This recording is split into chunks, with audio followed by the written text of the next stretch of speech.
Museum Pusaka merupakan museum yang menyimpan berbagai koleksi senjata tradisional dari seluruh penjuru Indonesia, seperti keris, tombak, serta pedang. Setiap pusaka yang dipamerkan di sini bukan hanya sekedar senjata, tapi juga memiliki nilai sejarah, seni, dan filosofi yang sangat mendalam.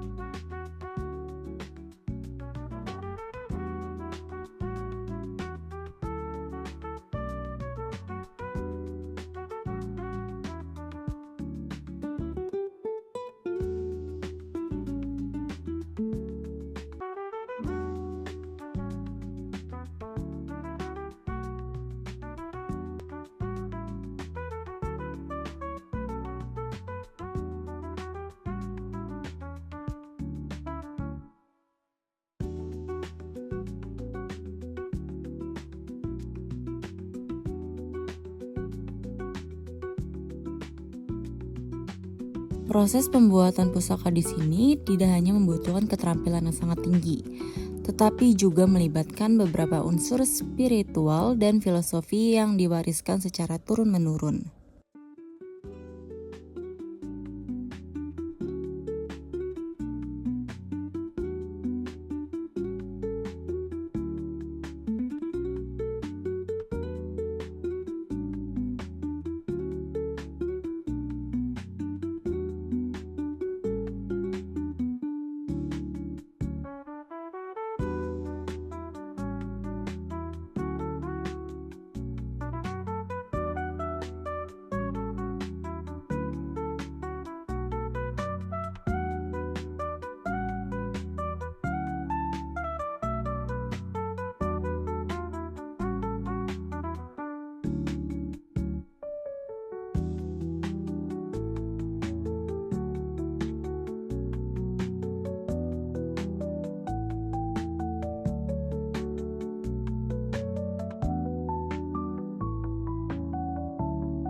Selain itu, ada juga senjata tradisional Bali, yaitu keris Bali.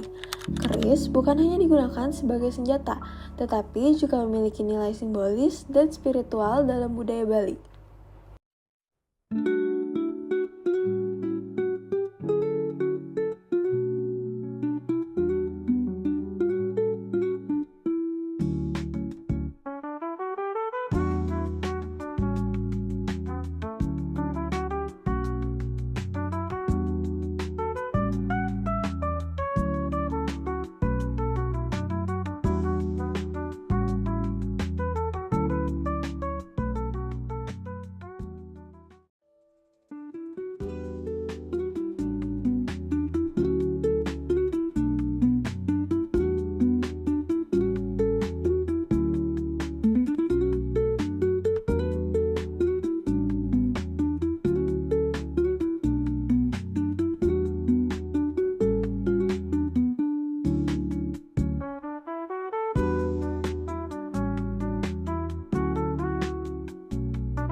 Dengan melibatkan langsung koleksi-koleksi ini, kita bisa lebih memahami bahwa pusaka bukan hanya benda bersejarah, tetapi juga bagian penting dari identitas dan warisan budaya bangsa Indonesia.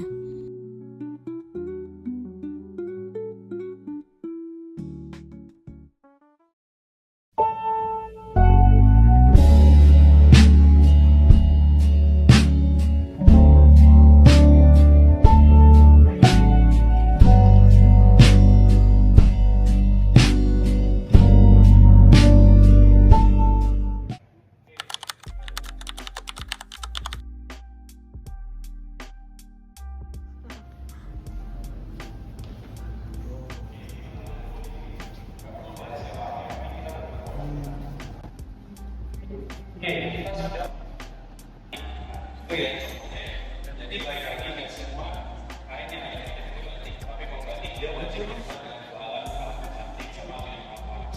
Dan memang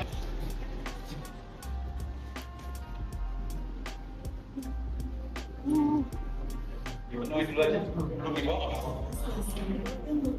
Di sini kita diperlihatkan proses pembuatan batik, yaitu batik motif kaung. Motif kaung merupakan salah satu motif batik klasik yang berbentuk lingkaran-lingkaran menyerupai buah kolang-kaling. Motif ini melambangkan kesucian, pengendalian diri, dan kebijaksanaan, sehingga sering dikaitkan dengan nilai-nilai kehidupan yang luhur.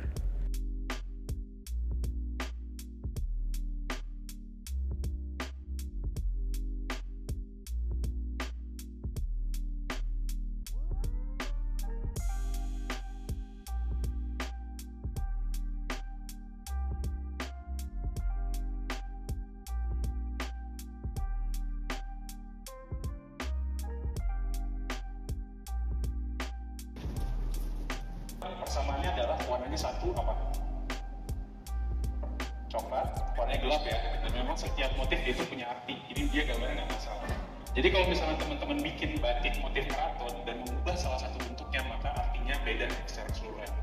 Nah, pertanyaannya, kita sebagai orang biasa boleh nggak pakai batiknya Raja Ratu? Boleh. Misalkan dipakai buat jalan-jalan kondangan nggak masalah. Tapi ketika datang ke rumahnya Raja Keraton, jangan dipakai. Karena baik lagi yang pakai batik keraton di dalam keraton adalah raja dan ratu, gitu. Nah ini adalah yang warna-warni. Ini saudara yang namanya batik pesisiran. Mungkin teman-teman ada juga ya yang pakai batiknya warna-warni. Nah ini satu set nih. Jadi secara warna dia memang lebih kaya dan memang motifnya itu gambar alam atau enggak mau hewan mau tumbuhan itu bebas. Nah makanya ini adalah disebut sebagai batik pesisiran. Bukan karena dibuat di pinggir pantai, tapi memang dibuat di luar dari keraton, raja dan ratu. Gitu. Oke, kita lanjut sebelah sini. Jauh aja. Tapi memang di setiap daerah itu punya motif batiknya sendiri-sendiri. Nah ini baru sebagian kecil ya, karena memang sensornya cuma bisa ngasih tempat. Tapi nanti katakanlah di Riau pun juga punya, kemudian Aceh itu juga ada. Nah kita lihat lagi nih, sebenarnya kalau batik daerah Kalimantan gimana sih? Atau misalkan batik daerah Papua. Jadi memang balik lagi, secara motif dia itu sudah menyesuaikan daerah yang ada. Jadi nggak harus ya kayak batik harus begini, enggak. Tapi memang batik itu bisa disesuaikan secara motifnya. Misalkan kalau dari Jawa itu Megamendung, atau misalkan dari Papua tadi mau gambarnya perisai, atau misalkan dari daerah sama dan berulang ya. Tapi kira-kira batik mana, teknik mana yang sudah teman-teman punya kebebasan buat bikin satu-satu. Nanti ada juga ikat kepala. Teknik mencelup ke warna. Terus nih, direbus. Kenapa sih direbus? Betul, supaya dia hilang. Setelah itu dijemur ya. Kalau warnanya lebih dari satu, bikinnya gimana? Diulang. Bagian mana yang diulang? Yang warnain.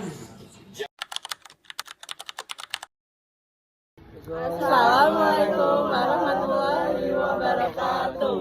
Kita sekarang lagi di Bali.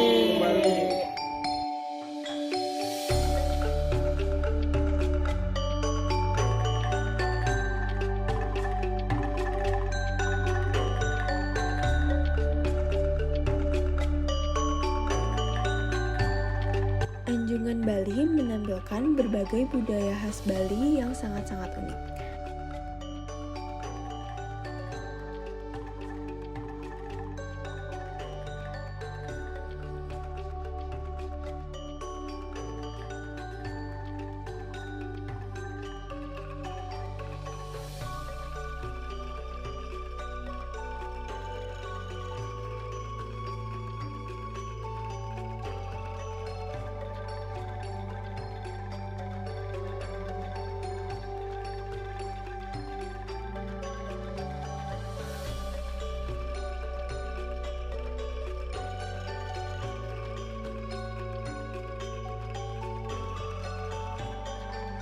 Seperti pakaian adat yang terlihat anggun dengan kain kamben, selendang, serta hiasan kepala khas seperti udeng untuk laki-laki dan mahkota untuk perempuan.